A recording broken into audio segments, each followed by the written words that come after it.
Dear Kuya Melo, magandang gabi po sa'yo, tawagin niyo na lang po ako sa pangalang Lily, 26 years old, taga Pampanga. Isa po akong call center agent, at gaya ng iba, minsan na rin akong nasaktan at iniwan ng taong mahal ko. Pero iba ang kwento kong ito, kasi dito ko napatunayan na kahit gaano kahirap, may pag-asa pa ring sumaya. Nagsimula ang lahat isang gabi, habang nakaupo ako sa isang maliit na cafe malapit sa opisina namin. Mahilig kasi ako sa musika at doon ko lang nakukuha yung peace of mind ko pagkatapos ng mahabang shift. Doon ko siya unang nakita si Michael. Isang lalaking simpleng manamit, may dala lang na gitara. Ang sabi ng barista, madalas daw siyang tumugtog doon. At nung gabing iyon, siya ang naging background music ng pagod kong mundo.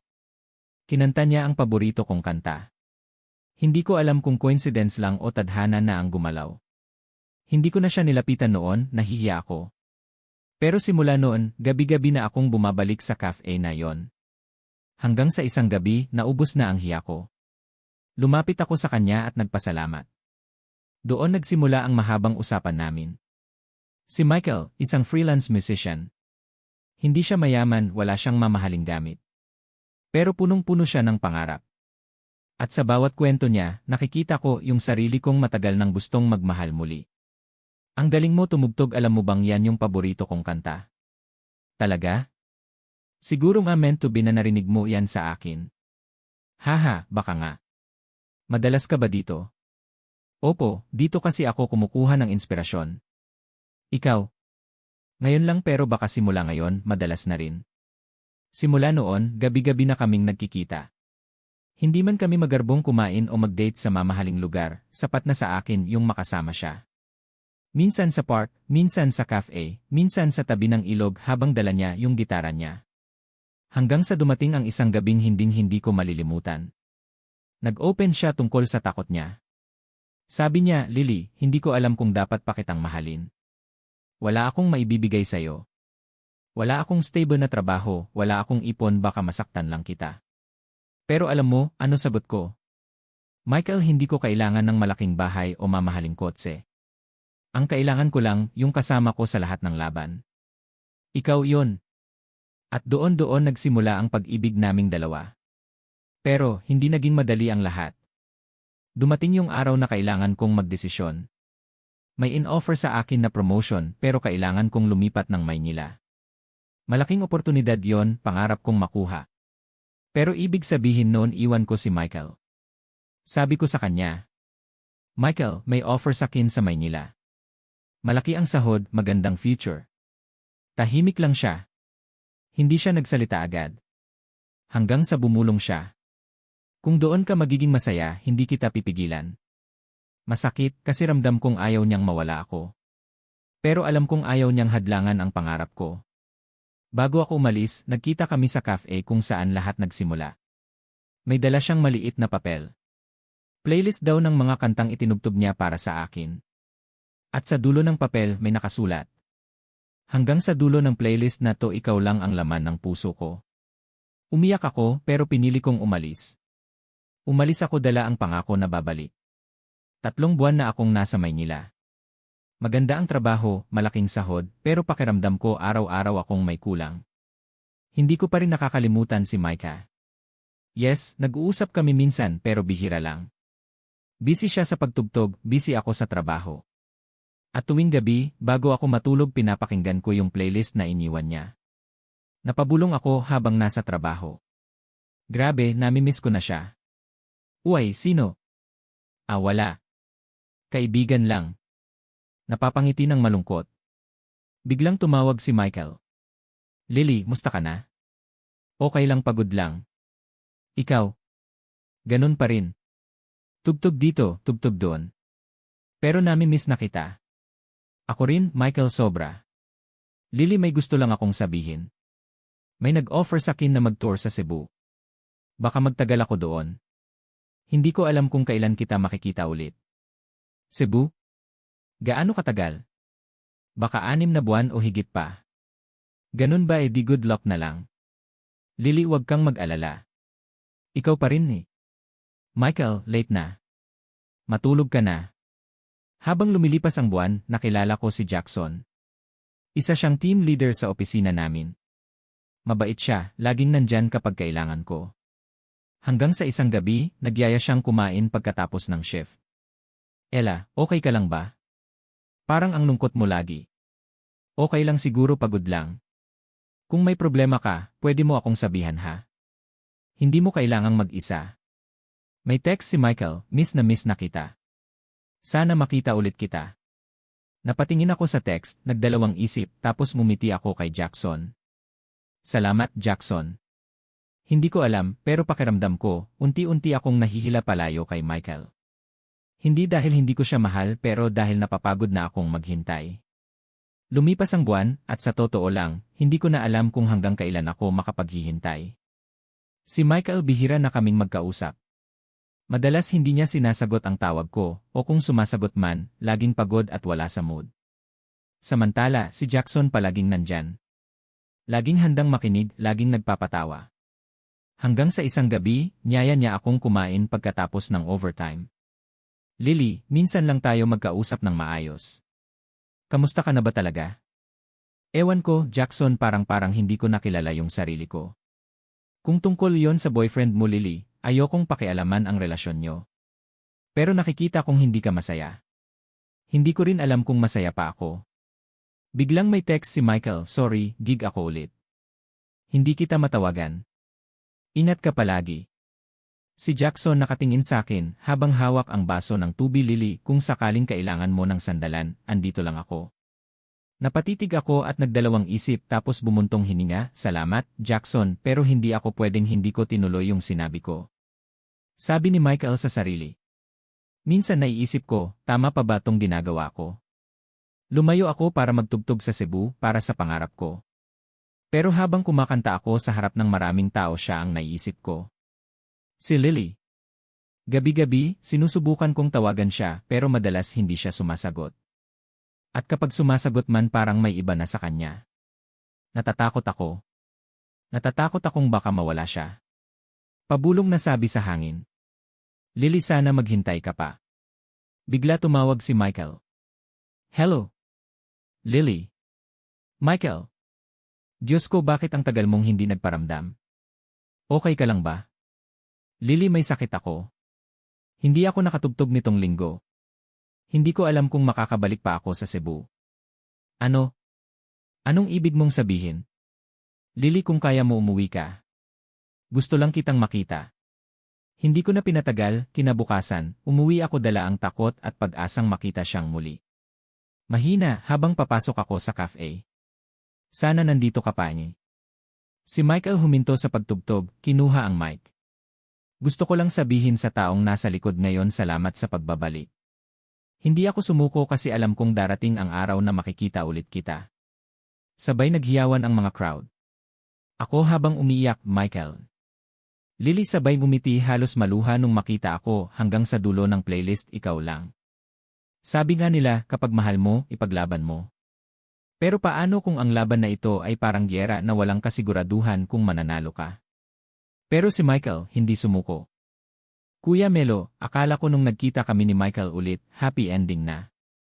Pero hindi pa pala tapos ang laban namin. Kasi ngayong masaya na ulit kami, may dumating na balitang muling susubok sa pagmamahalan namin. Biglang tumawag si boss. Hello? Lily, good news. Ikaw ang napili para sa promotion bilang operations manager. Pero may kondisyon, kailangan mong lumipat sa Singapore sa loob ng 2 buwan. Natigilan, mahina ang boses, Singapore po. 2 months. Yes, malaking opportunity to, think about it. Parang gumuho ang mundo ko kasi kailangan kong mamili ulit, pangarap ko o si Michael.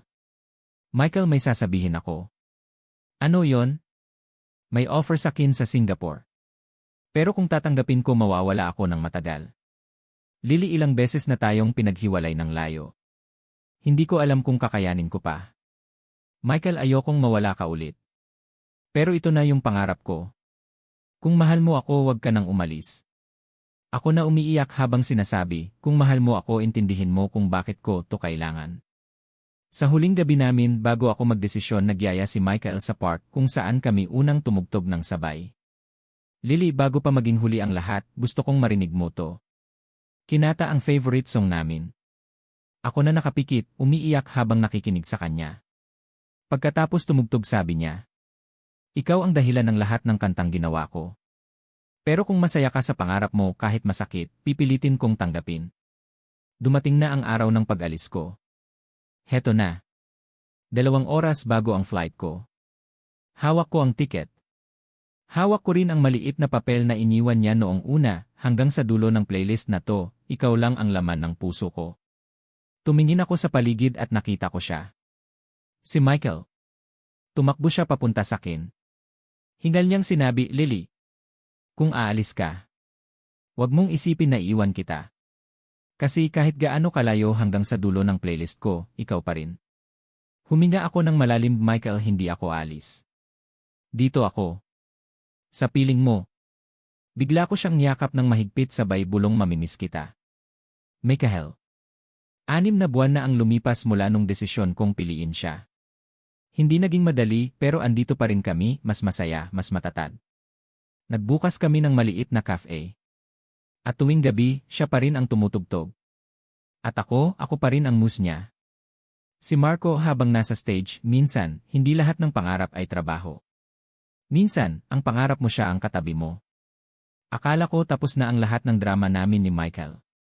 Pero isang gabi, pagkatapos ng isang gig niya sa cafe namin, bigla siyang lumapit sa akin na parang may gustong sabihin.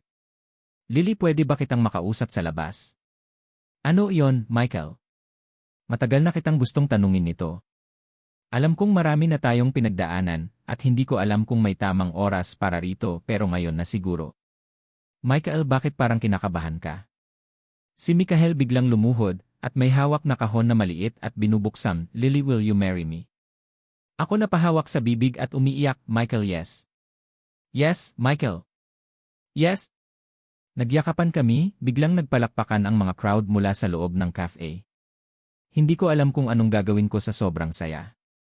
Ang lalaking nakilala ko sa isang maliit na cafe ngayon, siya na ang magiging asawa ko. Pero kahit engaged na kami, hindi pa rin nawala ang mga pagsubok. May mga problema sa budget, may disagreement sa mga plano, at syempre nandyan pa rin ang pangarap naming dalawa. Gusto ko simple lang, Lily. Ayokong gumastos ng sobra. Alam ko, pero minsan gusto ko rin naman yung dream wedding ko. Kung ako tatanungin mo, basta kasama ka, dream na yon. 1 linggo bago ang kasal, tumawag ang boss ko. Alam kong hindi ko dapat sagutin, pero sinagot ko pa rin. "Hello. Lily, may emergency project kami sa Singapore. Kailangan ka namin for 1 month. After that, balik ka na. May extra bonus ka pa." "Pero sir, ikakasal na ako." "I know, pero kung pumayag ka, malaking opportunity ito. Hindi ko alam kung ano ang gagawin ko. Isasakripisyo ko ba ulit ang oras naming dalawa para sa career? O tatalikuran ko na ang pangarap kong yon para sa kasal namin?" Kinausap ko si Michael bago ang wedding rehearsal. "Michael, may offer ulit sa akin sa Singapore. Lily, hindi ko na alam kung ilang beses na kitang hinayaang pumili. Pero ngayong ikakasal na tayo, sana piliin mo na ako." Hinawakan ko ang kamay niya, "Michael, pangarap ko ang career ko. Pero mas pangarap kita. Hindi ako alis. Hindi na kita iiwan." Heto na. Ang araw na hinihintay namin. Habang naglalakad ako sa pasilyo, hindi ko mapigilang umiyak. Kasi lahat ng pinagdaanan namin, lahat ng luhang pumatak, lahat yon para sa araw na to. Sabi ng pari, "Michael, do you take Lily?" "I do." "Lily, do you take Michael?" "I do." Habang buhay. Ngayon, hindi na lang siya ang lalaki sa cafe na tumutugtog para sa akin. Siya na ang forever ko. Pagkatapos ng kasal namin ni Michael, dumiretso kami sa isang maliit na resort sa La Union para sa honeymoon. Hindi ito marangya, pero ramdam ko ang saya, kasi kasama ko ang taong mahal ko. Si Michael hawak ang kamay ko habang nakaupo sa tabing dagat. "Lily, tingnan mo yan dagat, buhangin, at ikaw. Hindi ko na kailangan ng iba." Natawa ako ng mahina, "Cheesy mo pa rin talaga." "Cheesy pero totoo, salamat kasi pinili mo ako, kahit ilang beses kang tinukso ng tadhana para iwan ako." Hindi ako nagsisi, Michael. At hindi ko pagsisisihan to. Pagbalik namin mula honeymoon, nagsimula na ang tunay na laban. Bumili kami ng maliit na bahay malapit sa cafe. Doon ko naramdaman na hindi puro kilig at lambingan ang buhay mag-asawa. May bills, may gastos, may pagod. Nag-uusap habang nag-aayos ng gamit. Lily, kulang pa yung pambayad natin sa kuryente. Kailangang maghanap pa ako ng extra gig. Kung nakapunta sana ako sa Singapore. Biglang natahimik ang kwarto. Lily, wag na nating pag-usapan yon. Hindi ba't pinili mo na ko? Yes, pinili kita. Isang gabi, habang nasa cafe ako, nakita ko si Michael kausap ang isang babae sa sulok. Bata pa, maganda, at halatang malapit sa kanya. Kinurot ang puso ko. Michael, sino siya? Ella, siya si Laika. Bagong singer na kinuha ko para sa cafe. At kailangan mong hawakan ang kamay niya para sabihin yan. Hindi mo naiintindihan? Hindi nga. O baka ayaw mo lang ipaintindi. Sumabog ang lahat ng sama ng loob ko nung gabing yon. Umalis ako ng cafe, umiyak ako sa ulan, at hindi ko alam kung saan pupunta. Hanggang sa nagdesisyon akong umuwi muna sa bahay ng magulang ko. Anak, ganyan talaga ang mag-asawa. Hindi palaging masaya. Ang mahalaga, pag-usapan nyo. Pero paano kung nagkamali ako? Hindi mo malalaman kung hindi ka lalaban. Kinabukasan, bumalik ako sa cafe para harapin si Michael. At doon ko siya nakita, umiiyak habang nakatingin sa gitara. Lily, akala ko hindi ka nababalik. Nandito ako para marinig ang totoo. Wala akong ibang minahal kundi ikaw. Yes, kinausap ko siya kasi kailangan ko ng bagong singer para sa cafe. Pero ikaw lang ang mahal ko. Huminga ako ng malalim, pasensya ka na, natakot lang ako. Mas lalo kaming naging matatag dahil sa pagsubok na yon. Natutunan kong hindi natatapos ang love story sa kasal. Araw-araw pala, pinipili mo pa rin yung taong mahal mo. At araw-araw, mas pinipili ko siya. Para sa lahat ng nagmamahal, huwag kayong bibitaw. Kasi kapag mahal mo, hindi ka susuko. Ngayon ay masaya na, mag-asawa na, at mayroon ng 2 anak. Sa tuwing naaalala namin ang pinagdaanan, napapangiti kami at napapahigpit ang hawak sa isa't isa. Dahil alam namin, kung hindi dahil sa lakas ng loob ipaglaban ang aming pagmamahalan, baka iba na ang kapiling namin ngayon. Hanggang dito na lang. Nagmamahal. Lily.